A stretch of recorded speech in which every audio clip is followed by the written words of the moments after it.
सुप्रभात बाल मित्रों, आज 27 जून है और अभ्युदयवाणी की रेलगाड़ी एक बार फिर से आपको ले चलने के लिए तैयार है। आपके दोस्त और हमसफर प्रेम वर्मा के साथ आज के रोमांचक, ज्ञानवर्धक और नैतिक शिक्षा से भरपूर एक अद्भुत यात्रा में, जहां हम नए विचारों से प्रेरित होंगे, नई जानकारी हासिल करेंगे और जीवन के मूल्यों को समझेंगे। तो आइए इस सफर की शुरुआत करते हैं आज के प्रेरणादायक सुविचार से। हर दिन एक नया अवसर है, इसका अधिकतम लाभ उठाएं। Every day is a new opportunity, make the most of it. हर नया दिन हमारे जीवन में एक नई शुरुआत लेकर आता है, चाहे कल कुछ भी हुआ हो, सफलताएं, असफलताएं, गलतियां या पछतावा। आज का दिन एक मौका है कुछ नया करने का, सुधार लाने का और अपने लक्ष्य के और करीब आने का।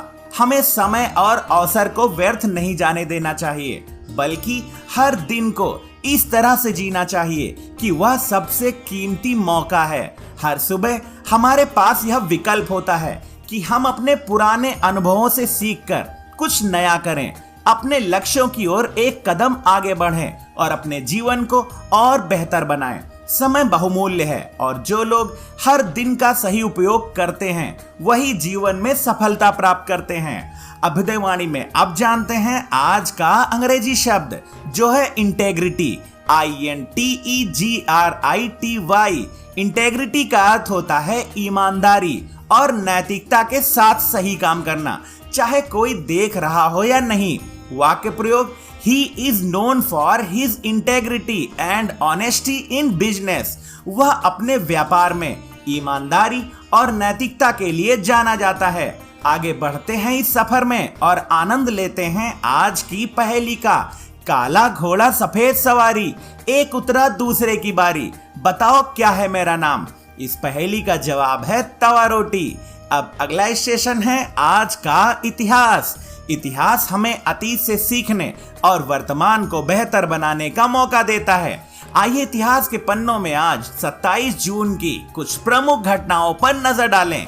सन 1693 में आज ही लंदन में महिलाओं के लिए पहली पत्रिका लेडीज मरकरी का प्रकाशन शुरू हुआ, जो महिला पत्रकारिता की दिशा में एक ऐतिहासिक पहल थी। सन 1893 में आज ही सिख साम्राज्य के संस्थापक महाराजा रणजीत सिंह का 59 वर्ष की आयु में निधन हुआ। उनका शासनकाल सिख इतिहास का स्वर्णिम युग माना जाता है।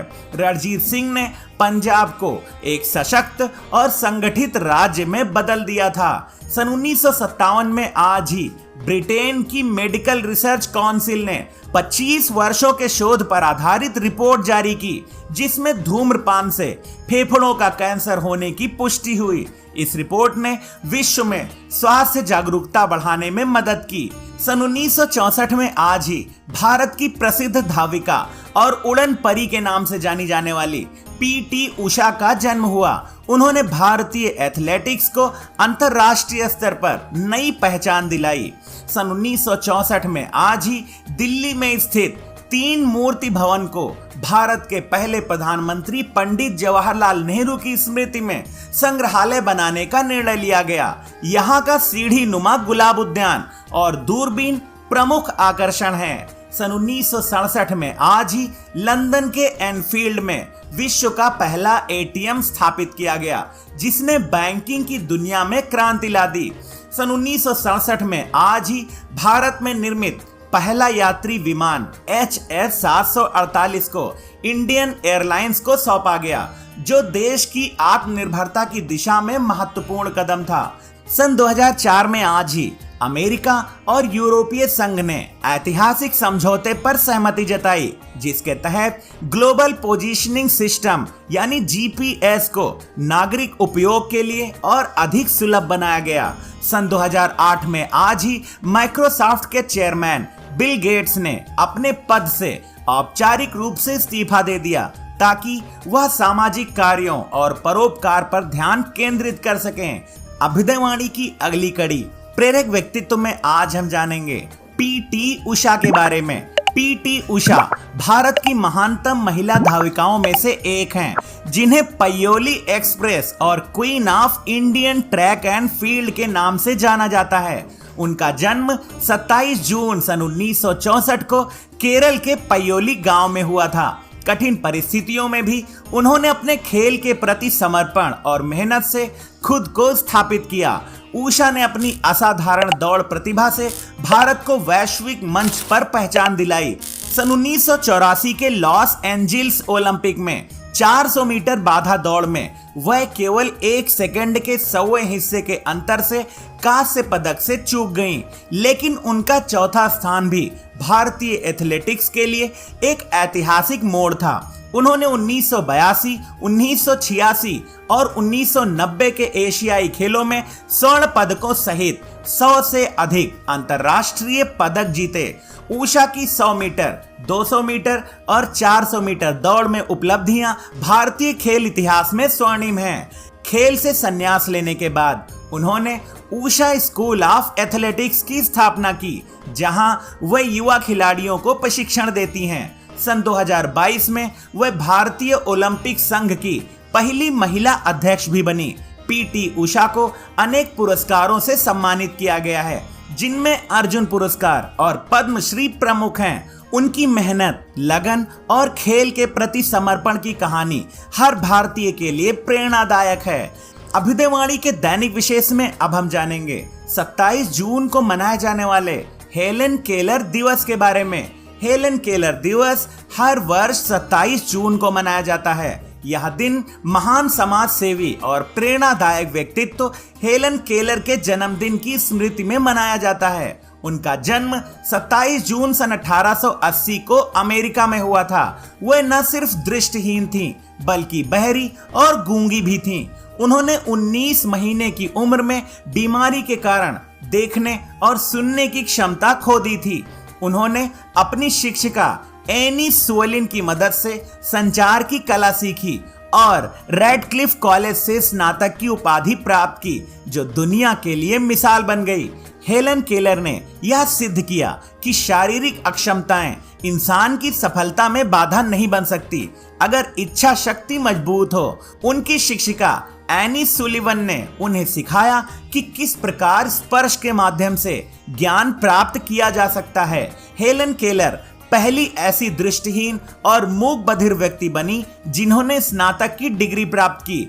वह अपने जीवन में एक महान लेखिका, वक्ता और समाज सेवी बनी। उन्होंने विकलांगों के अधिकारों के लिए पूरी दुनिया में काम किया और उन्हें समान अवसर दिलाने का प्रयास किया। हेलन केलर दिवस हमें यह सिखाता है कि किसी भी चुनौती को हार मानने के बजाय उसे अपने हौसले से पार किया जा सकता है। यह दिन विशेष रूप से उन लोगों के लिए प्रेरणा का स्रोत है जो किसी न किसी रूप में शारीरिक या मानसिक चुनौतियों का सामना कर रहे हैं। अभ्युदयवाणी के अंतिम पड़ाव पर अब सुनते हैं आज की प्रेरणादायक बाल कहानी, जिसका शीर्षक है टोपी वाला और बंदर। एक बार की बात है, मोहन नाम का एक टोपी वाला अपनी टोपियां बेचने शहर जा रहा था। चलते चलते वह थक गया और एक विशाल बरगद के पेड़ के नीचे अपनी टोकरी रखकर सो गया। उस पेड़ पर बंदरों का एक झुंड रहता था। जब उनकी नजर रंग बिरंगी टोपियों पर पड़ी तो वे खुशी से झूम उठे। बली, बंदरों का सरदार, एक टोपी उठाकर अपने सिर पर पहन लेता है। बाकी बंदर भी उसकी नकल करते हैं और थोड़ी ही देर में सारी टोपियां बंदरों के सिर पर सज चुकी थीं। मोहन नींद से उठा तो अपनी टोकरी खाली देखकर घबरा गया। उसने इधर उधर देखा, लेकिन टोपियां कहीं नहीं दिखीं। तभी उसकी नजर पेड़ पर बैठे बंदरों पर पड़ी। बंदरों को टोपी पहने हुए देखकर मोहन गुस्से में आ गया और उन्हें डांटने लगा, लेकिन बंदरों पर इसका कोई असर नहीं हुआ। वह उल्टा मोहन की नकल करने लगे। मोहन को समझ में आ गया कि इन बंदरों को डांटकर या डराकर कुछ नहीं होगा। उसने एक तरकीब निकाली। वह जोर जोर से हवा में हाथ हिलाने लगा। बंदरों ने भी उसकी नकल की।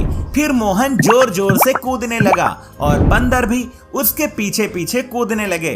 अंत में मोहन ने अपनी टोपी उठाकर हवा में फेंक दी। बंदरों ने भी अपनी टोपियां उसी तरह फेंक दी। जैसे ही टोपियां जमीन पर गिरी, मोहन ने उन्हें तुरंत उठा लिया और अपनी टोकरी में भर लिया। बंदर निराश होकर पेड़ पर चढ़ गए। ये कहानी हमें सिखाती है कि कि हमें कभी हार नहीं माननी चाहिए। मुश्किलों का सामना करने के लिए शांत रहकर सोचना चाहिए।